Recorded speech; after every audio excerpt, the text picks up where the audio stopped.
Welcome to the path to Better A1C.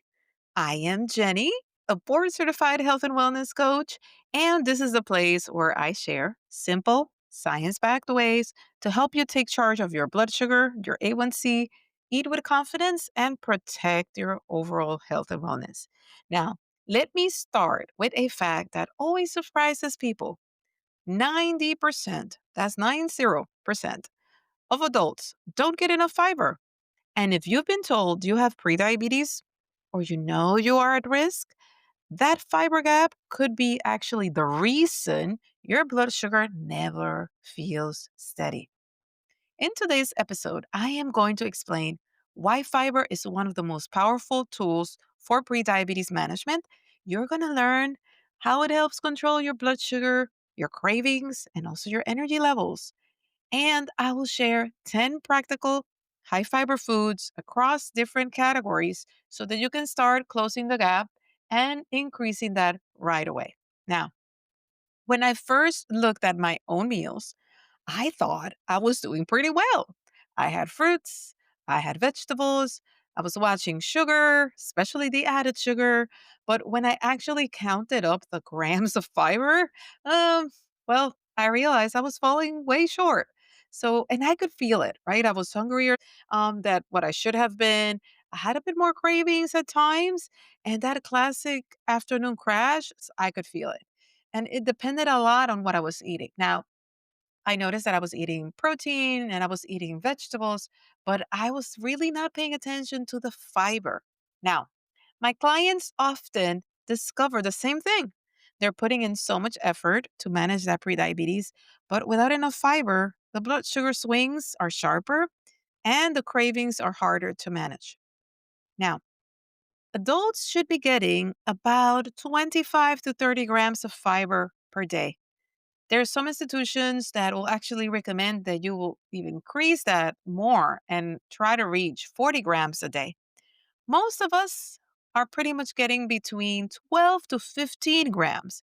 That's less than half of what is recommended. Just think about that. So, why does this matter so much for prediabetes? Well, the first thing is that fiber slows down how fast your sugar enters your bloodstream. That means smaller blood sugar spikes after meals, no crashes. So incorporating that fiber, it's going to help a lot. It does help break that spike crash craving cycle. So you know that feeling when you eat and then you crash and then you want to snack again. Well, fiber is that element that helps calm that roller coaster. And the third thing is that it helps you feel fuller longer.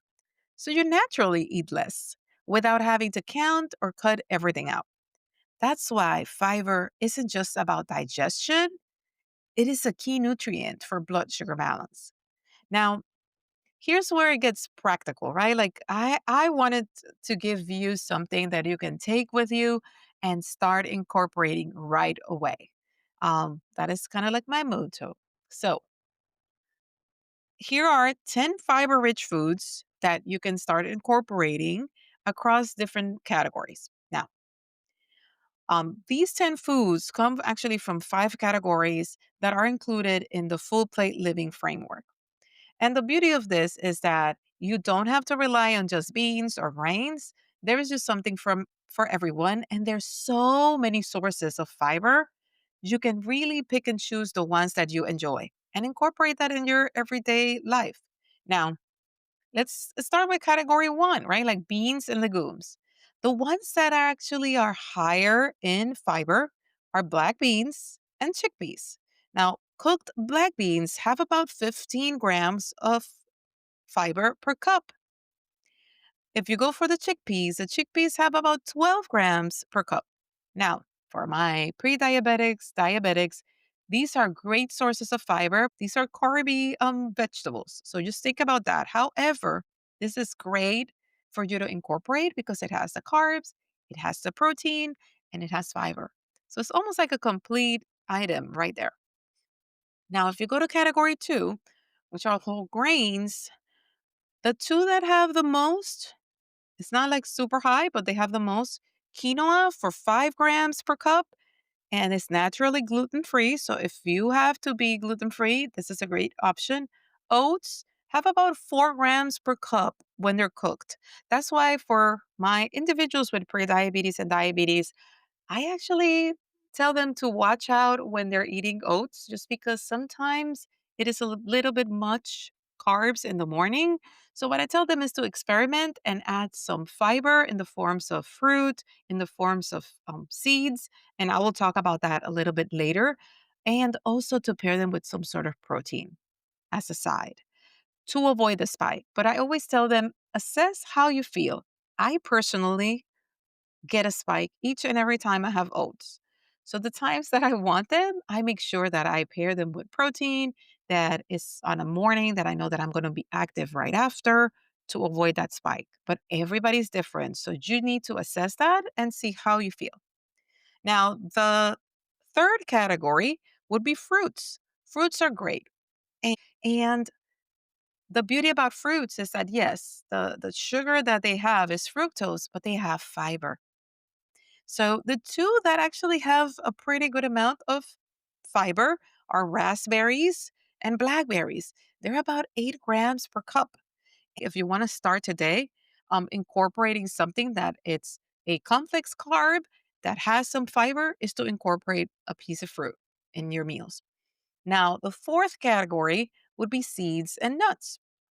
The two ways that you can get a lot of fiber, this is why sometimes to my clients, I tell them if they like yogurt, I tell them top it with this, is chia seeds and ground flax seeds. Now, chia seeds have 10 grams of fiber per ounce, and ground flax seeds, 8 grams per ounce.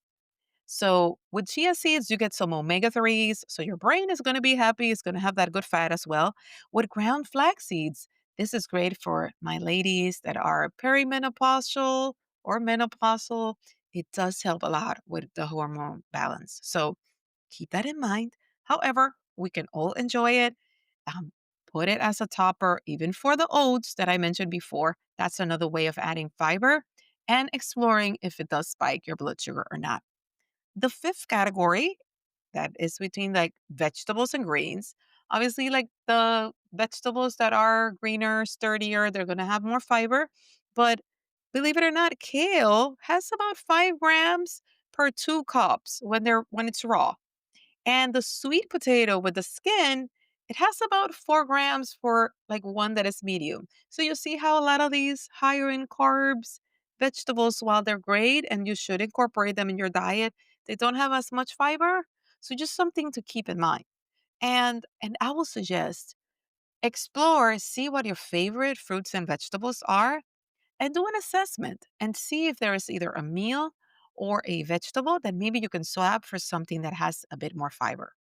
And the point is that you don't need to eat all of these that I just mentioned at once. The point is variety. The point is awareness. Now you know what the guideline is.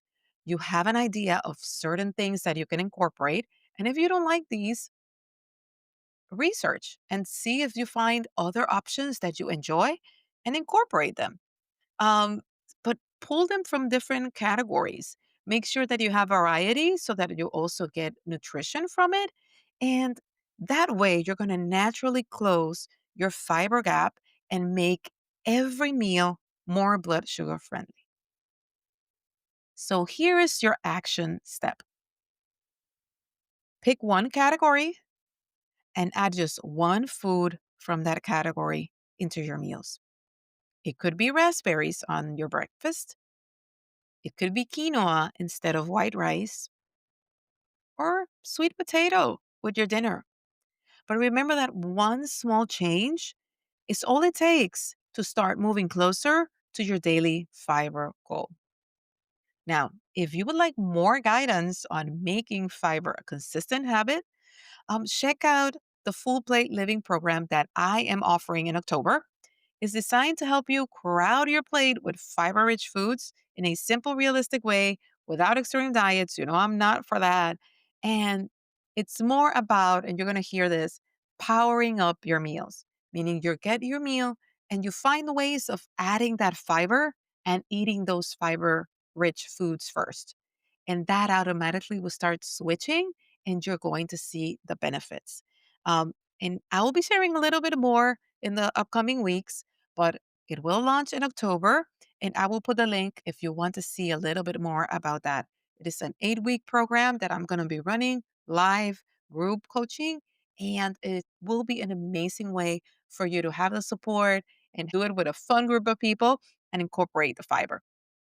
Now, thank you so much for tuning in to the Path to Better A1C. Now, next week is episode 39, and we're going to dive into another overlooked benefit of fiber, and that is the ability to calm inflammation, which is also a hidden driver for diabetes and prediabetes. And before you go, I would love to hear from you. What is one fiber food you're going to add this week? Message me at hello@jennypena.com, and I would love for you to share what you will be trying. Remember, small steps really do add up, and adding fiber isn't about perfection. And actually, you shouldn't be adding a lot of fiber at once because it could actually slow down or stop traffic, if you know what I mean. Slow and steady is best. And adding fiber, it's not about perfection, but about progress. And progress is what helps you take control of your blood sugar. Have an amazing rest of your week. Bye.